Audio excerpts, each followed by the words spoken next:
Ito ang simple pero napakasarap naming bersyon ng inlagim. Ang paborito ng sambayanang manginginom, dugo na nilagyan ng bigas. Mabilis itong maluto, kaya ang ibig sabihin, mabilis din itong mapupulutan. Biglang bumisita ang isa nating tropa, si Lolo Alvin.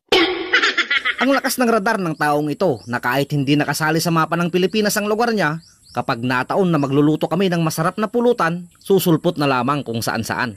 Han na mabuya da ito, itaumot cellphone na. Malayo sa nakasanayan na nilulublob ang manok sa mainit na tubig upang mas mapadali ang pagtatanggal ng balahibo. Ang paraan namin ginagawa ay ang tinatawag na inlagim o paglalagim. Ito ay ang direktang pagsasalab sa apoy sa kakataying manok. Sa diskarte ng ating mga kaibigang Cordillerans, maingat nilang kinakatay at hinihiwalay ang laman loob mula sa laman ng manok upang siguradong malinis at hindi maihalo ang dumi na galing sa bituka papunta sa laman. Dahil sa sarili at tradisyonal nilang pamamaraan, ang laman ng manok ay hindi na nila hinuhugasan. Sa madaling salita, sasabawan na lamang at lalagyan ng mga pampalasa at diretsyong salang na. At dahil sa proseso ng paglalagim, kakaiba talaga ang linamnam at lasa, ganun din ang kakaibang aroma ng sabaw. At ang didiskartehan naman namin ngayon mga bossing ay ang sarili naming bersyon ng inlagim.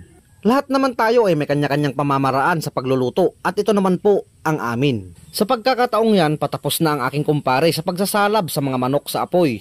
Tinatanggal din namin ang mga hindi nasunog na mga balahibo sa may parting kilikili at sa may parting hita.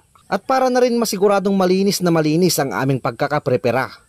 Mas mainam din na kung nakaplano kang magkate ng manok ay ikulong mo muna ito ng magdamag. At huwag mo na rin itong papakainin. Sa paraang yan, hindi ka na mahihirapang maglinis sa laman loob, partikular na sa parting bituka.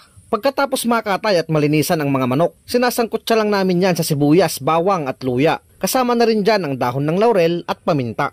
Nagkatalo lang sa proseso ng paghahanda, pero ang mga sangkap at mga pampalasa ay katulad din lamang sa tipikal na tinola. Maglalagay din ako ng tangkay ng tanglad at marami-raming dahon ng sibuyas. Optional lamang naman ang dahon ng sibuyas, kaya kung hindi mo kursunada, wag mo na lamang ding lagyan. Pagkatapos ng matagal-tagal na sangkutsahan, lumabas na ang sarili nitong mantika. Hudyat na rin iyan upang pwede nang sabawan. Isasabay na rin ang mga pampalasa upang kumapit na habang pinapakuluan.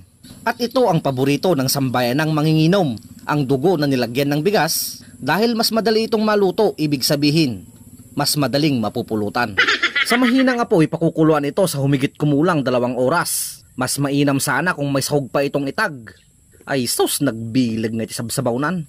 Ganito lamang po kasimpleng lutuin ang sarili naming bersyon ng inlagim. Salamat po sa panonood. God bless.